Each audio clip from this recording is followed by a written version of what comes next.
não são todos, é claro, mas eu estou dizendo assim, de uma maneira geral. Talvez nos levantamos e já nós queremos comer alguma coisa e precisamos de correr para o trabalho. Tudo bem, mas que tal voltarmos um pouco a essa espiritualidade josefina? Que tal voltarmos um pouco a este pai de família que por tudo sabia bendizer a Deus? Esta é a fé, foi a fé que São José tem para nos ensinar. Gratidão a Deus por tudo, primeira coisa. Segunda coisa, José foi um pai de muita fé, por quê? Porque ele precisou aceitar de uma maneira muito diferente da sua cultura, como homem hebreu, aquilo que aconteceu com ele. Para ser um homem, até na questão religiosa, para ser um homem bem-sucedido, um homem considerado abençoado por Yahvé, o pai judeu, ele precisava, primeiro, ter muitos filhos. Era sinal de bênção. O pai hebreu tinha que ter muitos filhos, seguindo aquela antiga promessa ao patriarca Abraão. E sabemos que José, lá nas alturas da vida dele, precisou renunciar a ter filhos biológicos com Maria. Começa aí a visão de fé de São José. Por isso nós chamamos ele de São José Castíssimo, quando rezamos a ladainha de São José, dizendo que ele renunciou a este fato de ter muitos filhos. Teve apenas Jesus, que não era filho dele, era filho de Deus. Ele foi o cuidador, ele foi o pai adotivo. Para ser um hebreu bem-sucedido, precisava ter uma boa profissão ou ter uma boa quantia de terras. Era outra coisa que o judeu precisava para sentir-se abençoado. José teve que abrir mão da sua propriedade. Ele tinha, sim, o seu artesanato, a sua oficina, o ambiente onde ele trabalhava em Nazaré. Mas com a perseguição do rei Herodes, conhecemos a história que celebramos no dia, ali após o Natal, celebramos os Santos Inocentes. Então José e Maria precisaram fugir para o Egito, deixar para trás o seu trabalho, deixar para trás a sua propriedade, deixar para trás aquilo que fazia dele, diante da sociedade, estou dizendo, culturalmente, um bom homem judeu. Abriu mão de novo. Por quê? Pela fé. E muitas vezes, avisado por Deus em sonho, através de um anjo que dizia: José, pega o menino e a mãe e foge para o Egito, porque Herodes vai procurar matar a criança. Então, primeira coisa, o José, São José para nós, como exemplo de um homem de fé. Segundo ponto, que é para a nossa meditação de hoje, a questão do silêncio. José é um homem silencioso.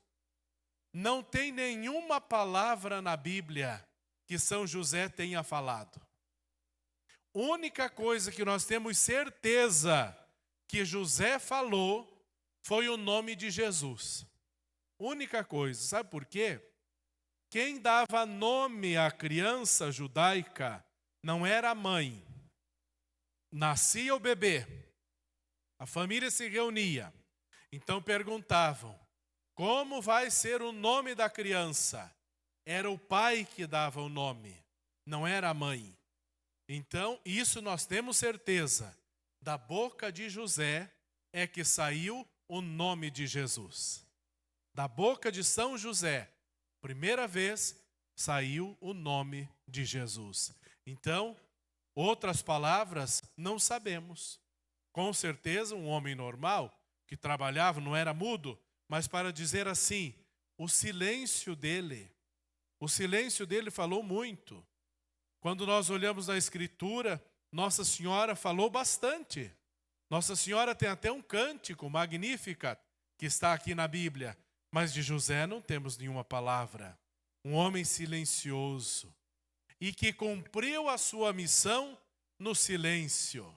Cumpriu a sua missão no escondimento, na sombra, Papa Francisco escreveu isto quando decretou o ano josefino, o ano de São José, resgatando a figura de São José para a igreja.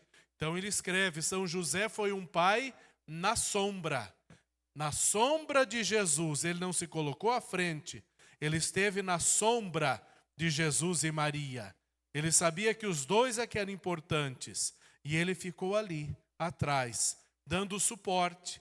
Ele foi aquele que foi no silêncio, providenciando, cuidando, fazendo acontecer na vida de Jesus e Maria aquilo que deveria acontecer, o que Deus tinha pedido, que ele foi discernindo. A virtude do silêncio, tão difícil para nós hoje. Nós vivemos num mundo de muita fala, nós vivemos num mundo de muito barulho, nós vivemos num mundo em que as coisas parecem que precisam estar fazendo barulho para a gente se sentir bem. Pode notar, tem gente que não consegue ficar quieta quando está sozinha. Estou sozinho em casa. Ah, não dá não. Ou ligo a TV para ter um barulho, ou eu tenho que colocar uma música no celular para ter um barulho, ou senão eu preciso de um fone, porque eu preciso de um barulho. Eu não consigo viver em silêncio. Por que será que eu não consigo silenciar? Porque quando eu silencio, é Deus falando comigo. É o meu interior começando a dialogar comigo. E às vezes são coisas que não me agradam. Nós temos na congregação a experiência de fazer sempre, no mês de janeiro, uma semana de silêncio, uma semana de retiros.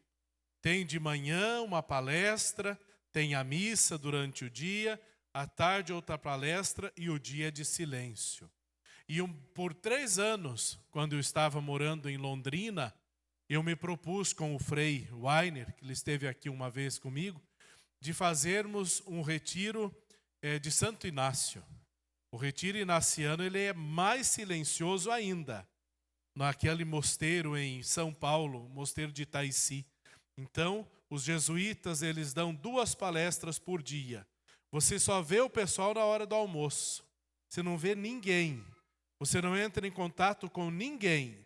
Aí, os bichos que estão dentro de nós, né, eu digo assim, aqueles monstros que moram lá no silêncio, eles começam a aparecer em 8 dias.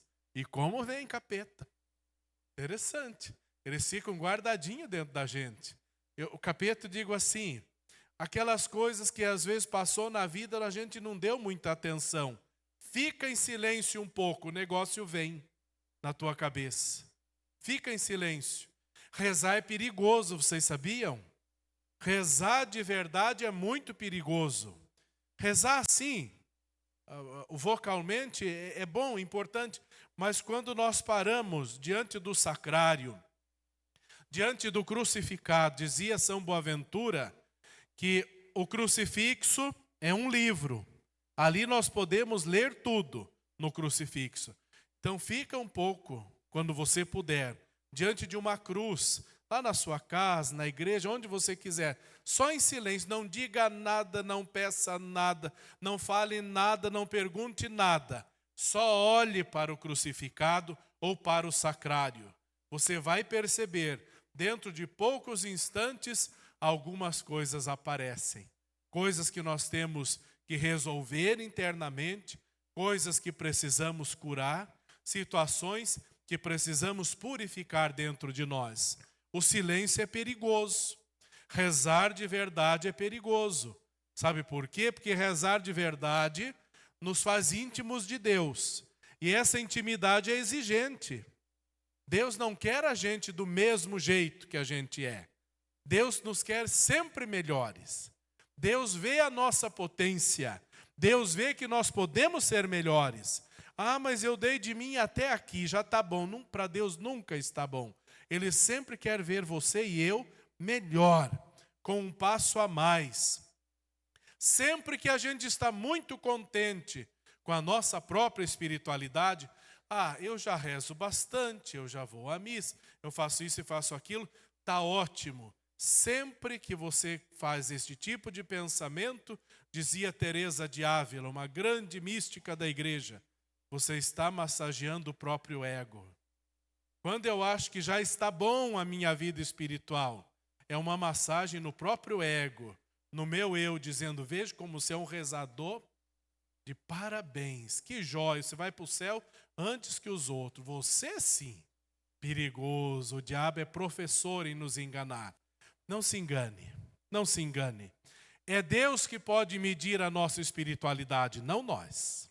É Deus que pode medir a qualidade da nossa oração, não nós. Deus é que pode medir. Mas tente, lute para viver como São José, de vez em quando este silêncio. Quanta briga lá em casa poderíamos evitar se fôssemos um pouco mais silenciosos. De repente, não é que eu não devo, mas a pessoa falou, eu vou responder. Talvez não na hora. Talvez não naquela hora. Se tivesse um momento de briga, uma situação assim, e a coisa explodindo, e eu ficasse em silêncio, fosse capaz de segurar, silenciar.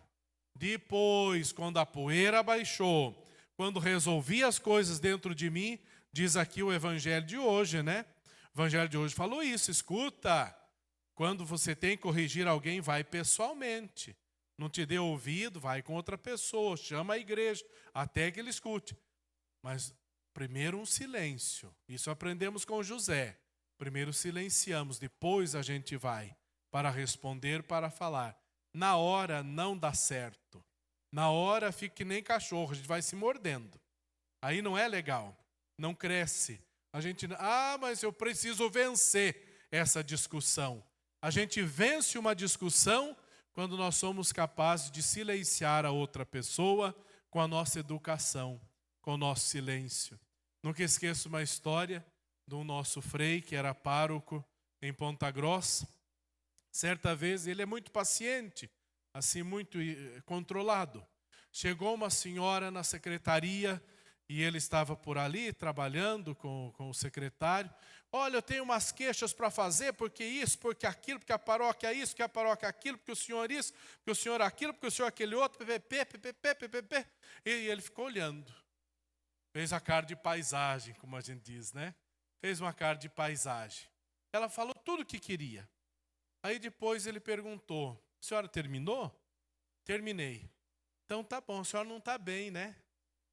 Não estou muito bem não, estou meio preocupado. Então a senhora deve ir para casa, ficar mais tranquila e perceber que tudo isso que a senhora descarregou não é para nós. Senão a senhora falaria de outro jeito. Ela foi embora. Outro dia ela voltou e pediu desculpa. Imagine se ele tivesse discutido com ela. Que coisa feia ia ficar, né?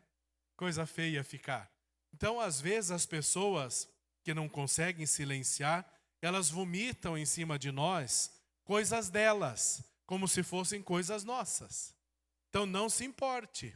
Se alguém vem como um leão em cima de você, você deve pensar, coitada, a pessoa não está bem. Não, talvez você não fez nada e não fez mesmo. É o problema dele, ele que não está bem, que vomitou situações, sapos e lagartos em cima de você. Então, não se preocupe, silencie, às vezes, quando necessário, a exemplo de São José. E a questão da esperança. Toda esta semana, por causa, claro, no nosso jubileu, nós falamos de esperança. E São José foi um homem de esperança. Ele lá no Egito, e vocês imaginem, teve que fugir com a família. Claro que ele tinha esperança de retornar à sua Nazaré.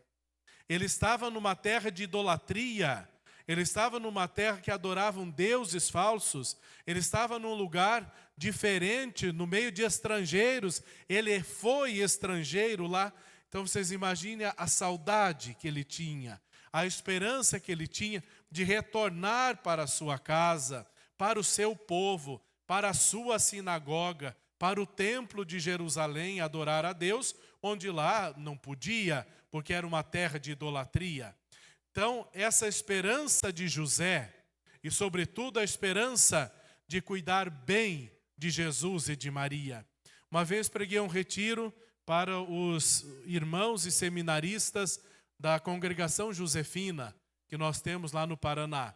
E lendo os documentos deles, uma coisa que eu achei tão bonita e que não vale só para os padres josefinos, mas vale para todos nós. Dizia assim: o nosso carisma da congregação é o mesmo carisma de nosso pai São José, cuidar dos interesses de Jesus. Achei tão bonito. O que José fez na vida dele? Cuidou dos interesses de Jesus. É bom você se perguntar, e eu também, eu estou cuidando, eu alguma vez na vida procurei cuidar dos interesses de Jesus? Ou eu sempre procurei os meus interesses? Às vezes o egoísmo é forte dentro de nós. Deus, eu preciso de um carro. Deus, eu preciso de uma casa. Deus, eu preciso de saúde. Deus, eu preciso de paz. Deus, eu preciso que você mate alguém para mim. E assim por diante, né? Pedimos tanta loucura para Deus. Deus, eu preciso ganhar na loteria. Deus, eu preciso ficar rico. Deus, eu preciso arrumar uma mulher. Preciso arrumar um marido. Deus, eu preciso... E não sei, você já pediu isso alguma vez? Deus, me dê a graça de cuidar dos interesses de Jesus. Quem é devoto de São José deveria pensar mais. É sério isso. Como José cuidou dos interesses de Jesus, como bons cristãos precisamos cuidar. Quais são os interesses de Jesus? Em primeiro lugar, o Evangelho. Que o Evangelho seja conhecido. Que a palavra de Deus seja conhecida. Quais são os interesses de Jesus? Que a nossa família seja uma família de oração, uma família de perdão, uma família de misericórdia, uma família de caridade, como hoje nós temos o exemplo de Santa Dulce dos pobres. Estes são os interesses de Jesus. Se nós cuidássemos mais dos interesses de Jesus, mesmo em família, não estou falando da vida do padre, da irmã, do bispo, em família, talvez a nossa casa seria a casa de Nazaré. Talvez a nossa casa seria mais parecida com a casa da Sagrada Família. E às vezes não se parece, embora sejamos cristãos e católicos. Peça na missa de hoje: eu preciso cuidar dos interesses de Jesus. E outra, agora para os senhores, para nós, para os homens, nós precisamos resgatar uma virtude, a virtude da virilidade. O que é ser viril? É ser homem de verdade. Aqui homem não no sentido que eu preciso provar a força, mas o homem de verdade é aquele que é capaz de conduzir a sua casa. Não com autoritarismo. Isso não é conduzir a casa. Isso é se achar, né, o dono da situação. Não. A virilidade é saber viver como aquele que cuida da casa em todos os sentidos. E eu bato sempre numa tecla de cuidar no sentido espiritual da sua casa. O homem ser como viril, como o chefe da família, ser também aquele que tem uma relevância espiritual dentro de casa, aquele que conduz a oração, aquele que faz acontecer, digamos, a bênção da mesa no momento da refeição. Talvez descuidamos bastante com relação a isso. Em nossas casas, de repente chega a hora do almoço ou do jantar, cada um para um canto, ninguém faz nenhuma oração. Seria a função do pai de fazer uma oração, a função do homem de fazer uma oração, de cuidar da mulher, não o sexo frágil, não sei o que, não nessa linha, mas cuidar da mulher como José cuidou de Maria. Esse cuidado, essa atenção. E muitas vezes, agora vamos falar em coisas bem simples do dia a dia.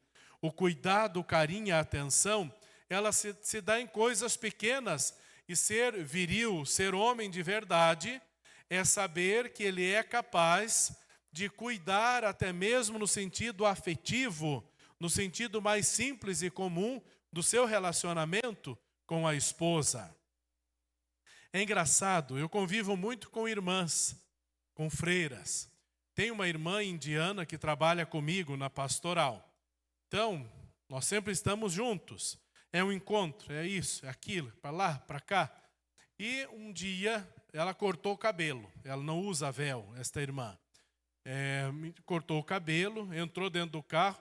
E logo, então, hoje lá, depois da missa, nós temos que fazer uma reunião, temos que falar assim, assim, assim, assim, assim. Ela olhou para mim, o indiano não fala senhor, todo mundo é senhora. Eles não têm assim como nós a palavra. A senhora não viu meu cabelo? Eu olhei para ela e a senhora não viu. Engraçado, né? Eu não tá nem aí com o cabelo da freira. Porque a gente vira uma casca grossa, né? Cortou, não cortou, tá azul, tá preto, não interessa. Aí dali para frente eu comecei a mudar. Não tenho esposa, mas tenho freiras, né? Que trabalham comigo. São 12, eu acho. Então, quando elas estão com um hábito diferente, que bonita, irmã, a sua roupa, nem que não esteja. Mas, assim, porque é tudo cinza, né? Ou tudo preto. Né? Como eu, sempre é a mesma cor, mas se eu vejo que está brilhando mais, é nova, né? Nossa, irmã, que corda bonita, que sandália maravilhosa. Para nós homens, isso não quer dizer nada. A gente não importa com esse negócio. Mas para a mulher tem valor, para o feminino tem importância. Não é frescura, faz parte do... Eu estou aprendendo isso com as freiras, eu não casei. Faz parte do relacionar-se. Faz parte do ser homem também saber valorizar as coisas pequenas do feminino. Isso é ser homem de verdade. Quem é homem de verdade sabe muito bem agradar uma mulher. Quando não é homem de verdade, estou treinando. A gente tem que aprender, né? Como padre, a gente nunca é ensinado a elogiar uma mulher, porque até nem podia. Mas assim a gente vai aprendendo, isso é bonito. E como é gostoso de perceber no relacionamento. As duas cabeças juntas, elas são importantes para decisão de coisas, para decidir situações. Eu aprendi que eu preciso conversar não somente com padres para decidir algo. Eu aprendi que eu preciso conversar também com mulheres. Como é diferente a nossa maneira de pensar e como ajuda a ver diferente. Quantas vezes fazemos uma reunião lá no conselho. Tá bom, o conselho da paróquia. Não, vamos fazer isso, vamos fazer aquilo, vamos fazer aquele outro. Tem mulheres também dentro do conselho. O que a senhora acha? Eu vejo assim. E a senhora? Eu vejo assim, assim. Às vezes é bem diferente do que nós homens estávamos planejando. Como é interessante a maneira como a nossa cabeça masculino e feminino funciona. Como precisamos integrar. Como precisamos das duas ideias, dos dois pensamentos. Isso faz bem. Isso faz bem. Saber consultar, saber entender. Isso é ser viril também.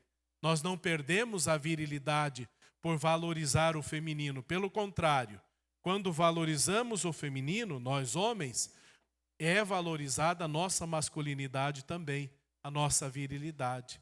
Saber tratar, saber como perguntar as coisas, saber como dizer algumas situações. Vamos aprendendo ao longo da história. Eu gostaria de partilhar sobre São José. Há muitos anos eu tenho assim uma amizade especial com São José.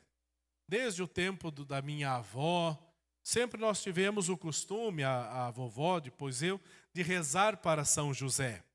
No início era assim, São José que providencia as coisas. Quando preciso de algo, então peço a intercessão de São José, ele dá um jeito. Esse é o jeito mais simplório de lidar com ele. Eu aprendi agora, de uns tempos para cá, que ele ajuda mais do que a questão financeira ou externa. São José ajuda no mundo interior. Ele é conhecido na igreja como mestre da vida interior. São José é padroeiro da boa morte. São José é mestre da vida interior. São José é exemplo de castidade. Então nós encontramos, depois de Jesus e Maria, nós encontramos em São José uma grande referência para a nossa vida, para a nossa espiritualidade. Quando cheguei numa paróquia, não essa que eu estou, na outra de onde eu fui transferido em janeiro, cheguei lá e não sabia, não tinham avisado, falado para mim. Mas primeira coisa, fiz uma reunião com a parte administrativa da paróquia ali, que era quase inexistente. Eram 2 pessoas que estavam à frente, conversamos e tudo. Eles me disseram: olha, Frei, a gente não quer te assustar não, mas a paróquia está no buraco. No buraco financeiramente, está lá embaixo. Um lugar, uma cidade com 5.000 habitantes, 18 capelas no interior e um rombo de 150 mil para pagar. Pensei, de onde que eu vou tirar esse negócio? Como é que eu vou fazer? Aí o outro frei morava comigo, Frei Tacir, disse: Frei Tacir, vamos começar a rezar, vamos. E vamos rezando para São José, vamos rezando para São José. E era o ano josefino. Quando eu mudei para lá, era o ano que o Papa tinha colocado como ano de São José. Chegou o 2º mês que eu estava nessa paróquia, eu perdido de tudo, não sabia para onde é que eu ia, com aquela história toda. Aí a secretária me chama, tinha 5 funcionários, e disse assim: Frei, vai faltar um salário para pagar para o rapaz que cuida do jardim. Trabalhos gerais na paróquia. Eu disse: mas empresta de alguém. Ninguém queria emprestar dinheiro para a paróquia na cidade. E o medo de ficar devendo mais, né, do padre não pagar. Estava feio mesmo. Eu tinha vergonha de sair na rua nos primeiros dias com o pároco lá, porque, né, embora não fui eu que fiz o rombo, mas conversa vai, conversa vem. Eu disse: mas vamos dar um jeito, como é que nós vamos fazer? E o rapaz precisava receber. Tem família, a esposa meio adoentada, filho na faculdade, ele tinha que receber. Eu tinha uma missa no interior, isso era umas 2 horas da tarde, quando a secretária me falou. Saí, peguei o carro, fui para o interior. Na estrada eu disse: São José, você foi aquele que providenciou tudo para a vida do menino Jesus. Você cuidou tudo. Você foi aquele que cuidou de Maria. Foi você que deu o alimento para Jesus. E outra, esse pai que eu preciso pagar, não sei como, quem que eu vou assaltar para pagar esse pai, mas ele é como você. Ele precisa desse dinheiro para sobreviver. Como é que eu faço? Rezei, entreguei e fui. Celebrei a missa, a cabeça, né, meio assim. Terminei a missa lá na fazenda, lá no interior. No final da missa, veio uma senhora assim, quando eu estava entrando no carro, isso já era umas 4 da tarde, e disse: viu, eu queria dar esse envelope aqui para o senhor levar lá para a matriz. Tá bom. Peguei e guardei assim no bolso do hábito, e não me toquei. Continuamos conversando. Fui embora. Cheguei na secretaria e disse: então, e agora? Como é que nós vamos fazer? Frei, eu não sei. Não sei, o senhor pensou em alguma coisa? Não pensei em nada, só pensei em São José. Disse: mas vamos ver se tem uns trocadinhos aqui. A mulher me deu um negócio. Eu abri aquele envelope, tinha um salário integral. Certinho o salário daquele jardineiro. Isso eu nunca esqueci. E a minha secretária começou a chorar, disse: o senhor assaltou quem? Eu disse: menino, você que é louco, eu estava rezando na missa, né? Eu não assaltei ninguém na rua. Certinho o salário. São José, era uma doação que aquela senhora fez de uma promessa. Ela tinha, depois eu fui descobrir, ela tinha feito a documentação para a aposentadoria e tinha recebido vários salários quando vem a primeira. E ela tinha prometido: o primeiro salário eu dou para a igreja. Certinho. Nunca esqueci. Não, isso é questão financeira. Outras tantas coisas que já também falei com o José, esse homem humilde, com esse José que é um homem casto, com esse José, um homem de oração, com esse silêncio de São José, já me ajudou muito na vida e tem me ajudado demais. Minha mãe, o ano passado, agora no domingo, ela vai fazer 78 anos. O ano passado, no mês de junho, ela começou com uma doença terrível, ela não parava de vomitar, ela passava mal, tudo, ela podia tomar uma sopa, ela já passava mal. E a gente correndo com médicos, tive que ir na minha cidade, trazer a mãe para a casa paroquial, cuidar dela, aquela situação, era só eu, ela, na época o outro frei tinha ido fazer tratamento em Toledo, só eu sozinho na paróquia, dá conta de 18 comunidades, questão administrativa, o Padre Geraldo sabe muito bem como é que é isso, não é brincadeira, e ainda mais estar cuidando da mãe. E não descobri a doença, e a mulher não parava comida no estômago, passava mal. Eu disse, eu vou ter que pedir para São José resolver esse negócio, que eu não... nós passamos em 5 médicos, dentro de um mês. Um dizia que era uma coisa, outro outra, tudo fazia mal, até os remédios. Fiz uma novena a São José. Disse, mãe, vamos rezar para São José, porque é impossível. Um dia deu uma crise fortíssima, uma dor fortíssima, passou mal, corri com ela para o hospital. Lá um bendito de um médico, desses bem idosos, que ninguém dá valor, né? Aqueles médicos que já estão arrastando o chinelo de velho, chegou, começou a examiná-la. Dona, a sua vesícula está explodindo. Ninguém tinha atinado para isso. Estavam tratando ela de outra coisa. Justamente quando terminei a novena de São José. Fez a cirurgia, está feliz da vida, querendo dançar baile quando voltar o verão. Então veja, graça de São José, tanto questão financeira como saúde. Santa Teresa de Ávila dizia, tudo que você pedir por intercessão de São José, Deus vai te conceder. Sabemos que não é ele que faz milagre, não é José. Ele intercede, ele pede. Mas poxa, como é que esse menino vai negar alguma coisa para o homem que cuidou dele nessa terra? Como é que esse menino Jesus vai negar alguma coisa para o homem que deu de comer ele, que educou, que cuidou, que zelou dele enquanto ele era criança? Claro que Jesus não nega nada a São José.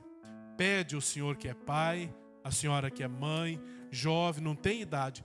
Pede por intercessão de José a Deus, é claro, aquilo que você mais precisa. Inclina a sua cabeça um instante.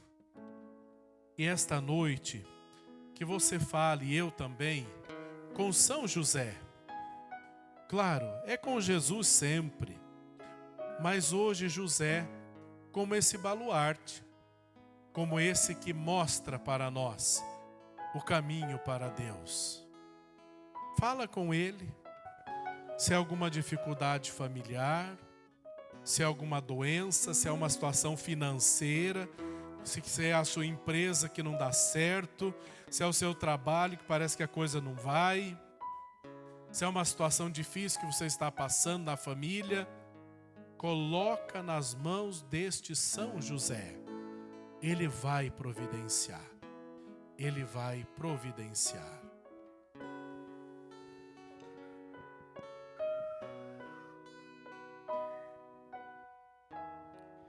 Eu tão simples,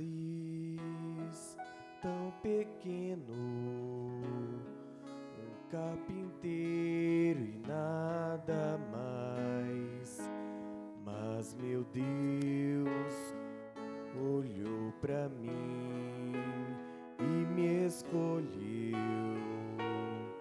pra ser pai do filho seu.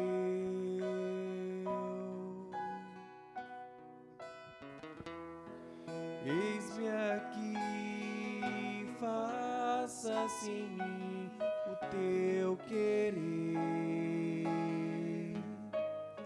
Sou teu José, simples José, e nada mais.